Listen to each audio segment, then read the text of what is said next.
وہ ساری کوششیں میں آپ کو بتاتا ہوں کہ ایکچولی امریکہ اس لیول پہ کیوں گرا کہ اس وقت وہ چائنا سے مدد مانگ رہا ہے کہ ہماری مدد کیجیے، ہمارے ساتھ چلیے، مل کے آگے بڑھتے ہیں، کوئی تصادم ہم نہیں چاہتے۔ یعنی یہ جو ٹیلی فونک کال ہے اس کے اندر کچھ بڑے چیدہ مسائل تھے امریکہ اور چین کے درمیان، ان پہ تو امریکہ نے کوئی بات نہیں کی۔ یعنی جو بائیڈن نے پریزیڈنٹ شی جن پنگ کو یہ نہیں کہا کہ تبت کے معاملے کے اوپر ہمیں آپ سے اختلاف ہے، دلائی لاما کا جو ہے اور تبت کا معاملہ جس کو واٹر ٹاور آف ایشیا کہتے ہیں، تبت کے علاقے کو، وہاں سے پورے ایشیا کو پانی ملتا ہے، چائنا کو، انڈیا کو، پاکستان کو، نیپال کو، بھوٹان کو، بنگلہ دیش کو، برما کو، یہ پورے خطے کے جتنے ملک ہیں، یہ واٹر ٹاور آف ایشیا جو ہے وہ تبت ہے، وہاں سے پانی آتا ہے سب کے لیے۔ تو نہیں تبت کے بارے میں بات کی جو بائیڈن نے، نہ ہانگ کانگ کے بارے میں کوئی بات کی جو بائیڈن نے کہ آپ وہاں پہ غلط کر رہے ہیں، زیادتی کر رہے ہیں، بعد آ جاؤ، نہیں، کوئی ایسی دھمکی رپورٹ نہیں ہوئی امریکہ کی جانب سے۔ تائیوان کے حوالے سے امریکہ جو بڑا رولہ ڈالتا رہا ہے، یہاں کچھ نہیں ہمیں مل رہا۔ چند دن پہلے دنیا کو آنکھیں دکھانے والا امریکہ جو ہے اس کی کایا ہمیں پلٹی ہوئی نظر آئی۔ انہوں نے نہیں کہا کہ یہ چائنیز وائرس تھا، کووڈ-19 کرونا وائرس، اس پہ امریکہ ہمیشہ چائنیز وائرس کہتا تھا اور چائنیز کو دھمکی دیتا تھا، ان پہ تنقید کرتا تھا۔ اس کو لے کر یہی ٹرمپ نے کیا تھا، بائیڈن آیا تب بھی یہی ہو رہا تھا، لیکن انہوں نے پالیسی بدلی ہے۔ کرونا وائرس پہ انہوں نے چائنا کو ذمہ دار قرار نہیں دیا، بلکہ چائنا نے کہا کہ کرونا وائرس سے آپ نے اتنے بندے مروا لیے ہیں، اپنے بندے بچائیں آپ، ہمارا اتنی بڑی آبادی، اتنا بڑا ملک ہے، ہم نے کیسے اس کو سیو کیا ہے۔ تو امریکہ لوزر کے طور پہ اس کال میں سامنے آیا ہے۔ امریکہ بہت کچھ ماضی میں کرتا رہا ہے، بڑی کوشش کرتا رہا ہے، لیکن جو کچھ بھی رپورٹ ہوا اس میں ایک بڑی چیز یہ ہے کہ مغربی ممالک کے اخبارات ہوں، یعنی یورپی یونین کے ملکوں میں لکھا جا رہا ہو، اس کو امریکہ میں لکھا جا رہا ہو یا دیگر ملکوں میں لکھا جا رہا ہو، تو اس کو کیسے لکھا جا رہا ہے سوائے انڈینز کو چھوڑ کے، باقی دنیا بھر کے اخبارات اس کو کیسے لکھ رہے ہیں؟ وہ اس کو یہ لکھنے پر مجبور ہیں کہ دو سپر پاورز کے درمیان یہ بات چیت ہوئی ہے، دو سپر پاورز کے درمیان۔ یہ امریکی اخبارات، یورپی اخبارات اس بات کو اب تسلیم کر رہے ہیں کہ چائنا بھی اب ایک سپر پاور ہے۔ امریکہ کی طاقت اور دولت اتنی تیزی سے نہیں بڑھی ہے، ہم یہ دیکھ رہے ہیں گزشتہ 30-40 سالوں سے، جتنی تیزی سے چین آگے نکلا ہے اور وہ امریکہ کے بہت قریب پہنچ گیا ہے۔ اگر سپر پاور کا سٹیٹس امریکہ کے ہاتھ سے نکلتا ہے، ان کی سب سے بڑی پریشانی، اگر ان کے ہاتھ سے سپر پاور کا سٹیٹس نکلتا ہے تو جو دنیا بھر کا پیسہ ان کے ملک میں پڑا ہوا ہے وہ نکلنا شروع ہو جائے گا۔ امریکہ یورپی یونین کے عام ملکوں کی طرح کا ملک بن جائے گا، اور امریکہ کو اتنا سیف ملک تو ہے نہیں رہنے کے لیے۔ تو وہاں سے جب پیسہ نکلے گا، وہ پیسہ کہاں جائے گا؟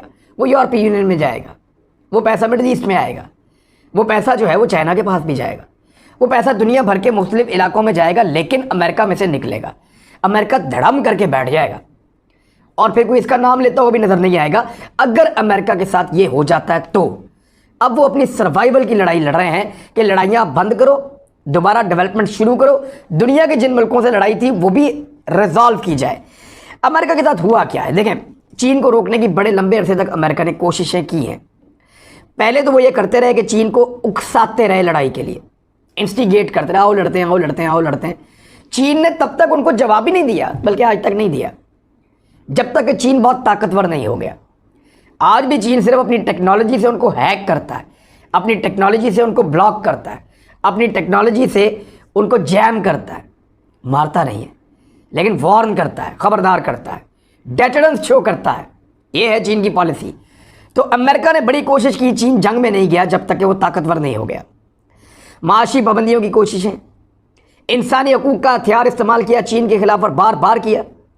بین الاقوامی طور پر تنہا کرنے کی کوشش کرتے رہے چائنا کو امریکنز بڑے لمبے عرصے تک، کہ یورپی یونین کو ساتھ ملاؤ، ایسٹ ایشیا کو ساتھ ملاؤ، سینٹرل ایشیا کو ساتھ ملاؤ، پاکستان کو ساتھ ملاؤ، مڈل ایسٹ کو ساتھ ملاؤ، افریقہ کو، لیٹن امریکہ کو، سب کو۔ ہو نہیں پایا امریکہ سے، یعنی بین الاقوامی طور پہ تنہا نہیں کر پایا وہ چائنا کو۔ میں آگے چل کے آپ کو بتاتا ہوں کیسے۔ اب کچھ ممالک جو اتحادی ہیں امریکہ کے، وہ امریکہ پر اعتماد کھو رہے ہیں۔ امریکہ اگلے 10-15 سال میں ایسا نہیں لگتا کہ کوئی نئی جنگی مہم شروع کرے اور دنیا کے سارے ملک اس کے ساتھ چل پڑیں، یہ نہیں لگتا۔ ہاں یہ لگتا ہے کہ چائنا اگر کوئی جنگی مہم شروع کرے تو بہت سارے ملکوں کا بلاک اس کے ساتھ چل پڑے۔ جو ماضی میں امریکہ کو سہولتیں میسر تھیں کہ جہاں مرضی لڑنا ہے لوگ سپورٹ کر رہے ہیں، امریکہ کو اب وہ سپورٹ اور سہولتیں موجود نہیں ہیں۔ افغان جنگ نے دنیا کے اعتماد میں اضافہ کیا اور امریکی اعتماد میں کمی کی ہے لڑائی لڑنے کے حوالے سے۔ پہلی مرتبہ امریکہ کے خلاف ایک بڑا بلاک بن رہا ہے۔ روس نے کوشش کی تھی بلاک بنانے کی، پاکستان کو ساتھ میں لایا، امریکہ نے ٹکڑے ٹکڑے کر دیے روس کے، سوویت یونین کے ٹکڑے ہو گئے۔ اب رشیا وہاں پہ موجود ہے، سینٹرل ایشیا میں بہت سارے ملک بنے ہوئے ہیں، لیکن امریکہ چائنا کے ساتھ یہ نہیں کر پایا۔ یعنی چائنیز بلاک کو اگر آپ دیکھیں اس وقت تو روس، چین، ایران، پاکستان، افغانستان، ترکی، سینٹرل ایشیا کے ممالک، ایسٹ ایشیا کے ممالک، کچھ مڈل ایسٹ، یہاں پہ بہت سارے ممالک، یعنی اگر نہیں لڑیں گے چائنا کی طرف سے یا امریکہ کی طرف سے تو نیوٹرل ہو کے بیٹھ جائیں گے چپ کر کے۔ چائنا کا انفلوئنس اتنا ہے، لیٹن امریکن ممالک ہیں، افریقی ممالک ہیں، یورپی یونین میں چائنا کا اچھا خاصا اثر رسوخ ہے، وہ یورپی یونین میں بھی بڑے تگڑے ہیں چائنیز۔ لہذا امریکہ کے لیے بہت مشکلات پیدا کر دی چائنا نے گزشتہ چند سالوں میں۔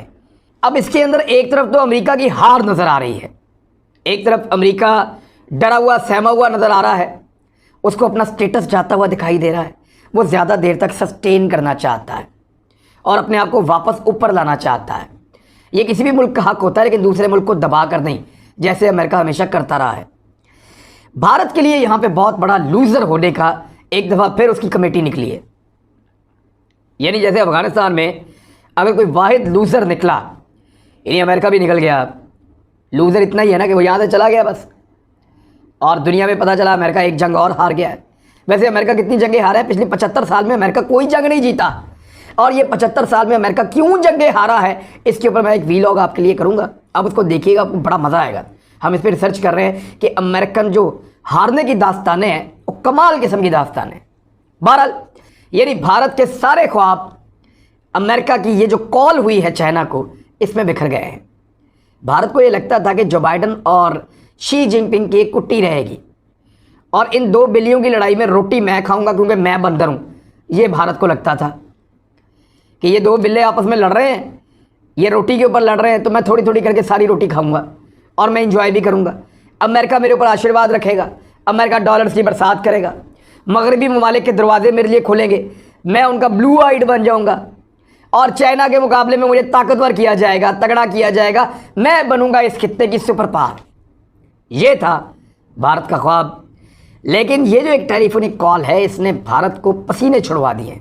اس سے پہلے افغانستان میں سب سے بڑا لوزر بن کے بھارت نکلا، اور اب چائنا اور امریکہ کے تنازع کے خاتمے کے ساتھ، یعنی اگر یہ تنازع ختم ہو جاتا ہے، جس طرح چین وارننگ دے رہا ہے، چین خبردار کر رہا ہے، لیکن اس کے باوجود امریکہ تعلقات بڑھانا چاہتا ہے، تو آپ سمجھ جائیے کہ اب لڑائی اور کوئی اس طرح کی چیز نہیں ہوگی، اور جب نہیں ہوگی تو انڈیا کیا گین کرے گا اس ساری لڑائی میں؟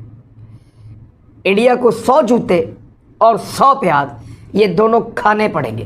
یہ مثال میں نے آپ کو شروع میں اس لیے سنائی تھی، اور کچھ خبریں چھوٹی چھوٹی اور ہیں آپ تک پہنچا دیتے ہیں۔ اقوام متحدہ کے سیکرٹری جنرل نے اس موقع پر طالبان کی تعریف کی ہے جب طالبان یہ کہہ رہے ہیں کہ ہماری حکومت کو دنیا تسلیم کرے۔ اقوام متحدہ کے سیکرٹری جنرل نے کہا کہ دنیا پر میں زور دے رہا ہوں کہ طالبان سے بات چیت ضرور کریں، کیونکہ اگر انہیں اکیلا چھوڑ دیا گیا تو جو مسائل پیدا ہوں گے وہ مستقبل میں دنیا کے لیے خطرہ بن جائیں گے، لہذا طالبان کو انگیج کریں۔ اور ابھی تک طالبان کے ساتھ جتنی بھی بات چیت ہوئی ہے ان تمام بات چیت کے اندر کم از کم طالبان کی جانب سے جو رد عمل آیا یا ان کی جانب سے جو کہا گیا، طالبان نے ہر بہتر چیز پہ آمادگی کا اظہار کیا ہے، اور یہ بڑا پازیٹیو سائن ہے۔ اور یہ بات خالی اقوام متحدہ نہیں کہہ رہا، بلکہ امریکہ اور وائٹ ہاؤس نے بھی طالبان کو کوآپریٹو اور پروفیشنل قرار دیا ہے۔ کیسے؟ یہ سنیے۔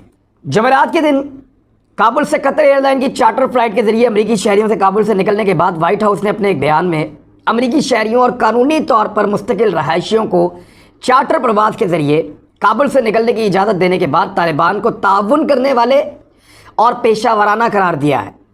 یعنی انہوں نے کہا بہت کوآپریٹو ہے اور بہت پروفیشنل ہے۔ وائٹ ہاؤس نے کہا کہ کابل ایئرپورٹ پر چارٹرڈ فلائٹ کے ذریعے امریکی شہریوں اور قانونی طور پر مستقل رہائشیوں کی روانگی میں طالبان بہت اچھا تعاون کر رہے ہیں۔ قومی سلامتی کونسل کے ترجمان ایملی ہورن نے کہا کہ طالبان نے لچک دکھائی ہے، جبکہ یہ ایک بہت مثبت قدم ہے۔ اب یہ چیزیں آپ دیکھیں کہ طالبان کے حق میں جا رہی ہیں۔ بہت ممکن ہے کہ 11 سپتمبر کو جب وہ اپنی حکومت اناؤنس کریں، باقاعدہ ان کا حلف برداری اور وہ ساری تقریب ہو، تو اس کے بعد دنیا رفتہ رفتہ ان کو تسلیم کرنا شروع کرے اور افغانستان ایک نارمل ملک کی طرح آنے والے چند مہینوں میں دنیا کے سامنے آ جائے۔ ایسے میں امریکہ کا فائدہ اس میں ہے کہ وہ اس خطے میں تعلقات بنا کے آنے والی ڈیولپمنٹ میں اپنا حصہ ڈالے، انویسٹمنٹ کرے اور اپنا پورشن یہاں سے نکالے پیسے کا۔ اور اسی موقع پر شاہ محمود قریشی صاحب نے بھی ایک مطالبہ کیا ہے۔ پاکستان کا مطالبہ یہ ہے کہ افغانستان کی مدد عالمی برادری کی ذمہ داری ہے اور انسانی حقوق کی بنیاد کے اوپر ان کی مدد کی جائے۔ اس میں پاکستان نے امدادی سامان بھجوایا بھی ہے، کچھ فلائٹس گئی ہیں، وہ امدادی سامان لے کر گئیں، طالبان نے وہاں پہ ان کو ریسیو کیا۔ عالمی برادری افغانستان کے اثاثے جو منجمد کیے گئے ہیں ان کو غیر منجمد بھی کرے، یہ بھی پاکستان کی جانب سے مطالبہ کیا گیا۔ وزیر خارجہ شاہ محمود قریشی۔ اب تک کے لیے اتنے، اپنا خیال رکھیے گا، اپنے اس چینل کا بھی۔ اللہ حافظ۔